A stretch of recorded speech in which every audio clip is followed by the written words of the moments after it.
दोस्तों dream class के channel पर आपका स्वागत है। दोस्तों आपने मेरी पिछली वीडियो में देखा, मैंने आपको एक एक्सेल का ओवरव्यू दिया, ओवरऑल दिया कि एक्सेल क्या है और एक्सेल का यूज़ कैसे होता है। दोस्तों आज मैं आपको उसको प्रैक्टिकली दिखाऊंगा कि एक्सेल का परफेक्ट इंट्रोडक्शन क्या है। तो आपका ज़्यादा ना समझ लेते मैं आपको डायरेक्ट स्क्रीन पर ले जाता हूँ। आइए तो दोस्तों देखते हैं हम यहाँ पे कंप्यूटर स्क्रीन स्टार्ट है। तो एक्सेल को चालू करने के लिए 4 तरीके आपके पास होते हैं। कोई भी इजीली प्रोग्राम होते हैं उसको बेसिकली 4 ऑप्शन से हम 4 तरीके से हम उसको स्टार्ट कर सकते हैं।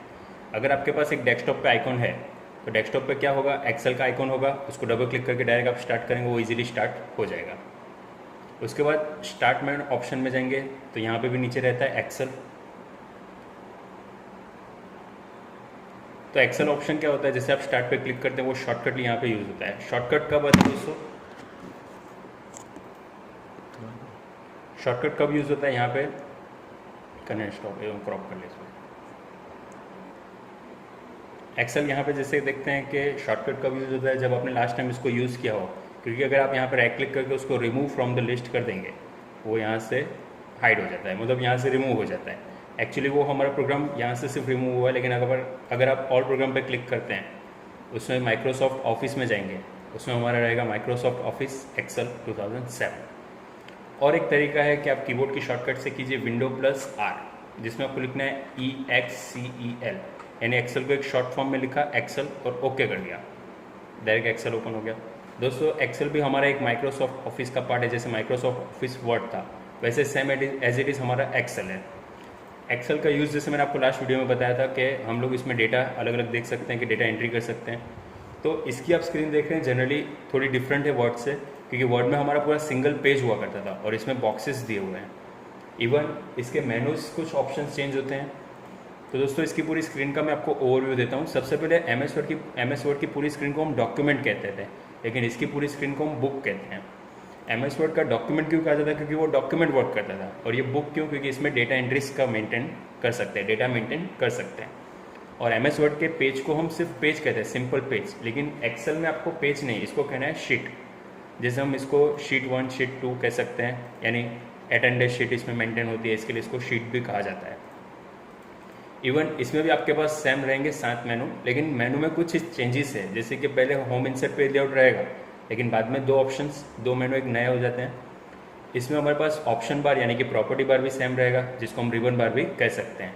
लेकिन उसके नीचे आएगा फॉर्मूला बार। दोस्तों इसमें रूलर बार का इस्तेमाल कहीं पे भी नहीं होता है, क्योंकि रूलर बार क्या मेंटेन करता है, आपको जो एम एस वर्ड में मैंने दिखाया था कि जब भी आपने एक पैराग्राफ लिखते हैं तो उसको एक सही लेवल पे रखने के लिए उसको रूलर बार यूज़ होता है। लेकिन एक्सेल में फॉर्मूला बार क्यों यूज़ होगा, क्योंकि आप इसमें बार बार फॉर्मूला लिखेंगे, उसमें कोई भी चेंजेस करना हो तो फॉर्मूला से कर सकते हैं। इवन उसके बाद आप देख रहे हैं यहाँ पे अलग अलग बॉक्सेस हैं। अब इसमें जो ये हमारी वर्टिकली लाइन होती है, यानी कि जो हम खड़ी लाइन कहते हैं, उसको हम कॉलम कह सकते हैं। जैसे कि DCBABCD जो भी ये यहाँ पे है, ये सब कॉलम है। और इवन हमारे पास एक हॉरिजेंटली लाइन जो 1 2 3 करके दी हुई है, वो हमारी रो होती है। यानी खड़ी लाइन को आप कह सकते हैं कॉलम, वर्टिकल लाइन को कॉलम कहेंगे, और आड़ी लाइन यानी कि जिसे हम कहेंगे हॉरिजेंटली, उसको हम कहेंगे रो। रो और कॉलम मिक्स होकर जो इतने सारे बॉक्सेस बन रहे हैं, उसको एक एक बॉक्स को आप कह सकते हो सेल, CELL सेल कहेंगे। दोस्तों पेंसिल सेल की बात नहीं कर रहा हूँ, ये CELL सेल कहेंगे इसको। और इवन इसमें भी सेम चीज़ है। यहाँ पे आपको बाय डिफ़ॉल्ट 3 शीट, मतलब आपके पास 3 पेज, 3 शीट आपके पास बाय डिफ़ॉल्ट रहती है। दोस्तों बाय डिफ़ॉल्ट का मतलब क्या है, वो पहले से जब भी आप एक्सेल को ओपन करते हैं 3 शीट आपको बाय डिफ़ॉल्ट नीचे मिलेगी ही मिलेगी। लेकिन उसके अलावा उसके पास में एक ऑप्शन है जिससे आप 4th 5th जितनी चाहिए उतनी आप यहाँ से ले सकते हैं। इसमें भी हमारे पास जूम सेम रहेगा, मिनिमम 10% और मैक्सिमम 500 नहीं रहेगा। एम एस वर्ड का मैक्सिमम जूम 500 था, इसमें सिर्फ 400 तक आप मिनिमम मैक्सिमम कर सकते हैं। बट जनरली आपको नॉर्मली रखना कितना है, 100%। बाकी टास्क बार और वो सब चीज़ सेम है, ऑफिस बटन भी सेम है। दोस्तों एक्सेल का यूज़ जैसे मैंने आपको बताया था कि जनरली हम कोई भी डेटा एंट्री करते हैं, फाइल रिपोर्ट मैनेज करते हैं या ग्राफ बनाते हैं, उन सब की एंट्रीज आप इसमें कर सकते हैं।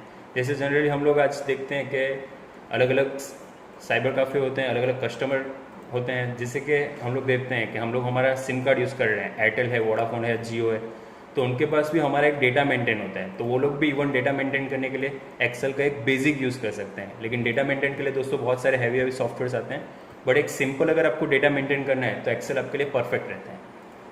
और एक चीज़ बताऊंगा दोस्तों, जैसे आपने यहाँ पे देखा कि मैं यहाँ जहाँ पे भी कर्सर रख रहा हूँ, एक कॉलम में ऑरेंज और एक रो में ऑरेंज हो रहा है, मतलब वो सिलेक्ट हो रहा है, ये सेल सिलेक्ट हो रहा है। ये सेल का नाम है H नंबर की कॉलम और 7 नंबर की रो, यानी कि H7।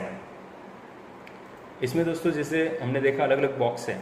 अब मैं आपको यहाँ पे दिखाता हूँ कि जैसे मैंने यहाँ पे लिखा ABC, एंटर देके लिखा 1 2 3।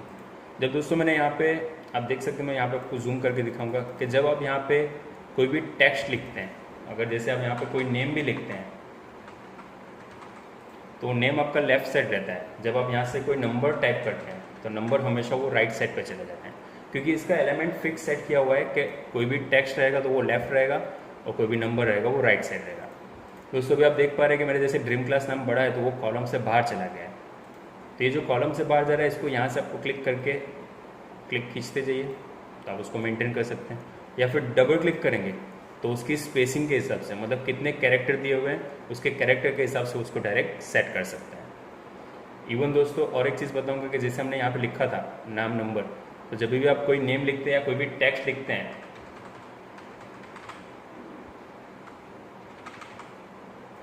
तो वो डायरेक्ट लेफ्ट साइड रहता है, जब आप कोई नंबर लिखते हैं तो वो राइट साइड चला जाता है, क्योंकि इसमें एक एलिमेंट सेट है। अगर आपको इसमें एलिमेंट टोटली सेंटर में करना है तो उसके लिए आपको क्या करना है, ए और यहाँ पे जो रो रहती है उसके बीच में एक बॉक्स रहेगा जिसको आप सिलेक्ट करके ऑल ओवर शीट, मतलब हर एक सेल को साथ में सिलेक्ट कर सकते हैं। अब सबको साथ में सिलेक्ट करने के बाद आपको एलिमेंट सेंटर टू मिडल, इसमें दोस्तों 6 एलिमेंट रहेंगे, क्योंकि आपको सेंटर में करना है, यानी कि सेंटर किसके लिए, क्योंकि रो के तरीके से, और मिडल कॉलम के तरीके से। अभी अगर आप नंबर लिखेंगे तो भी वो सेंटर रहेगा, और कोई आप नेम लिखेंगे तो भी वो सेंटर रहेगा। मतलब इससे आपका एक परफेक्टली सेट हो गया कि कहीं पे भी आप लिखिए, आपको बार बार एलिमेंट चेंज करने की ज़रूरत नहीं होगी। आपने एक बार परफेक्टली सेंटर सेट कर दिया है तो हर आपका टेक्स्ट होगा या हर नंबर होगा वो सेंटर में सेट होगा।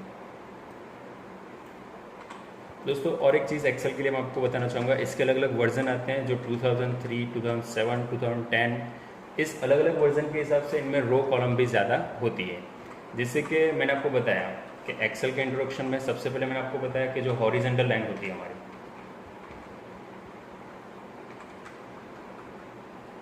एक हॉरिजेंटल लाइन रहेगी और एक रहेगी वर्टिकल। तो हमारी हॉरिजेंटल लाइन को हम कह सकते हैं रो, वर्टिकल लाइन को कहेंगे कॉलम। हॉरिजेंटल लाइन रो जिसको हम 1 2 3 से कह सकते हैं, यानी 1 2 3 से लेके नीचे जितनी होगी वहाँ तक नंबर्स चलेंगे, लेकिन कॉलम की स्टार्टिंग होगी ABC से। यानी हमें अगर कॉलम को पहचानना है कि कॉलम कौन सी है, तो जो A B, आप जैसे सिंगल क्लिक करेंगे C पे या D पे तो वो एक साथ पूरी कॉलम सिलेक्ट हो जाती है, तो वो हमारी स्टार्टिंग होती है ABC से कॉलम, और जबकि रो 1 2 3 से। ओके, अब इन दोनों हॉरिजेंटल और वर्टिकल लाइन को मिला के एक बॉक्स बनता है। वैसे बहुत सारे अलग अलग बॉक्स हैं, उन बॉक्स को हम कह सकते हैं सेल। और अगर आपको सेल पहचाननी है कि जैसे मैंने यहाँ पे कर्सर रखा है, ये कौन सी सेल है मुझे नहीं मालूम है, तो आप यहाँ पे देख सकते हैं F नंबर की कॉलम और उसके नीचे है 9। यानी अगर आपको सेल का नाम जानना है, सेल नेम, तो आपको यूज़ करना है नेम बॉक्स का। तो दोस्तों आप कहेंगे कि ये नेम बॉक्स कहाँ पे है? नेम बॉक्स हमारा एग्जैक्ट फार्मूला बार जो है उसके एग्जैक्ट पास में है। उसके एग्जैक्ट पास में आप देख सकते हैं कि F10 लिखा हुआ है, क्योंकि मैंने अभी कर्सर कहाँ पे रखा है, F नंबर की कॉलम और 10 नंबर की रो।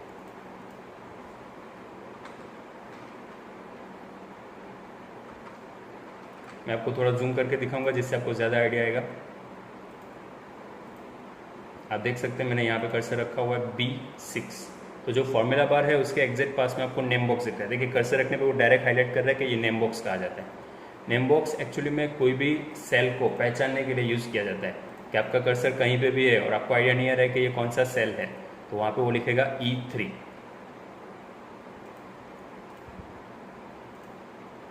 तो दोस्तों इस तरीके से हम हमारे सेल के नेम को देख सकते हैं नेम बॉक्स का ऑप्शन यूज़ करके। और एक चीज़ रहेगी, जैसे मैंने आपको बताया था कि बाय डिफ़ॉल्ट शीट, मतलब जब आप इसको यूज़ करते हैं, एक्सेल को स्टार्ट करते हैं, यहाँ से मैं क्लिक करके उसको खींच लूँगा जिससे वो ड्रैग थोड़ा ज़्यादा हो जाएगा। बाय डिफ़ॉल्ट सिर्फ 3 शीट प्रोवाइड की जाती है हमारे पास। कभी भी आप कोई न्यू फाइल ओपन करेंगे दोस्तों, उसको क्रिएट करेंगे, फिक्स 3 शीट ही रहेगी, लेकिन ज़्यादा अगर आपको चाहिए तो आप न्यू क्लिक कर सकते हैं। तो ये ऑप्शन एक ऐसा है जो बाय डिफ़ॉल्ट एक्सेल के पास सेटअप किया हुआ है। तो ये जैसे हम देख पा रहे हैं यहाँ पे ये बाय डिफ़ॉल्ट सेट किया जाता है, जैसे कि एक्सेल की हॉरिजेंटल जो लाइन रहती है उसको हम रो कहते हैं, जिसकी स्टार्टिंग 1 2 3 से होती है।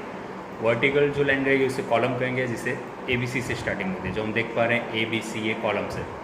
उसके बाद जो रो और कॉलम की लाइन मिक्स होकर पूरा एक बॉक्स बन रहा है, जिसे हम कहते हैं सेल। और सेल का अगर आपको नाम पहचाना है तो उसको ये नेम बॉक्स दिया जाता है। और बाय डिफ़ॉल्ट जो रहेगी 3 शीट रहेगी। तो ये जो है एक्सेल का एक बाय डिफ़ॉल्ट एक इंट्रोडक्शन है। लेकिन अगर वर्जन के हिसाब से देखने जाएंगे तो 2003 एंड 2007 दो अलग अलग वर्जन के हिसाब से बनते हैं। तो उसमें हमारे पास टोटल कॉलम, टोटल रो और टोटल शीट। तो अगर 2003 में आप कॉलम देखेंगे तो सिर्फ 256 दी जाती है, जबकि 2007 में आप 16,384। जब पहले रो सिर्फ इतनी हुआ करती थी, अब है 10,48,576। टोटल शीट पहले सिर्फ 16 इंसर्ट कर सकते थे मैक्सिमम, लेकिन अब 1,024 से भी ज़्यादा आप ले सकते हैं। तो ये वर्जन के हिसाब से क्या हो जाता है, अपडेट हो जाता है। जनरली ये एक बेसिक इंट्रो है जो कहीं ना कहीं आपको नॉलेज होना ज़रूरी है। अब ये जो मैंने यहाँ पे आपको लिख के रखा है, तो ये जनरली कैसा रहता है कि गवर्नमेंट्स एग्जाम जैसे होती है उसमें ये ज़्यादा क्वेश्चंस आते हैं। MCQ एग्ज़ाम होती है उसमें ज़्यादा एग्जाम्स में ये क्वेश्चन आता है कि एक्सेल का जो 2003 का वर्जन है उसमें टोटल कॉलम कितनी है, टोटल रो कितनी है, टोटल शीट कितनी है। और वैसे इस टाइम आप देख पा रहे हैं 2007 के वर्जन में। तो जनरली ये पूरा जो वर्जन हमारा है वो 2007 का है। तो इसमें जैसे हमने देखा कि यहाँ पे 2003 2007 ये पूरा वर्जन हमने लिखा, total column, total row, total sheet. तो दोस्तों ये एक मेरा एक था एक्सेल का आपको बेसिक इंट्रो, जो इसमें कौन सी कॉलम कितनी है, कौन सी रो क्या है, शीट कितनी है, वो पूरा इसमें मैंने आपको समझाया। ओके, और एक चीज़ समझाऊंगा कि एक्सेल का जो एक्सटेंशन नेम रहेगा, एक्सटेंशन नेम ज़्यादातर क्यों दिया जाता है कि फ़ाइल को पहचानने के लिए, एक फ़ाइल की पहचान हो सके उसके लिए एक्सटेंशन नेम दिया जाता है। तो 2003 के वर्जन में .xlx लगता है, जबकि 2007 में .xls x, पीछे एक सिर्फ x लगाना है जिससे आपका ये वर्जन चेंज हो जाता है। जनरली दोस्तों एक्सटेंशन नेम कहाँ पे दिखने को मिलता है, जब आप फाइल को सेव करते हैं तो बाय डिफ़ॉल्ट वहाँ पे एक्सटेंशन नेम सेट हो जाता है। आप देख सकते हैं यहाँ पे बाय डिफ़ॉल्ट लिखा हुआ है .xls। तो .xls मतलब ये एक्सेल का फाइल है और वो भी वर्जन 7 का। तो दोस्तों यहाँ तक आपने देखा कि मैंने एक्सेल का आपको इंट्रो दिखाया पूरा, उसमें हॉरिजेंटल लाइन वर्टिकल लाइन क्या है, मतलब एक एक्सेल का ओवरव्यू दे दिया स्क्रीन का कि एक्सेल की स्क्रीन किस हिसाब से वर्क करती है और इसमें क्या क्या चीज़ है। तो दोस्तों ऐसे हमारे वीडियोस को आप लाइक कीजिए, कमेंट कीजिए, शेयर कीजिए और सब्सक्राइब करना ना भूलें। Thank you.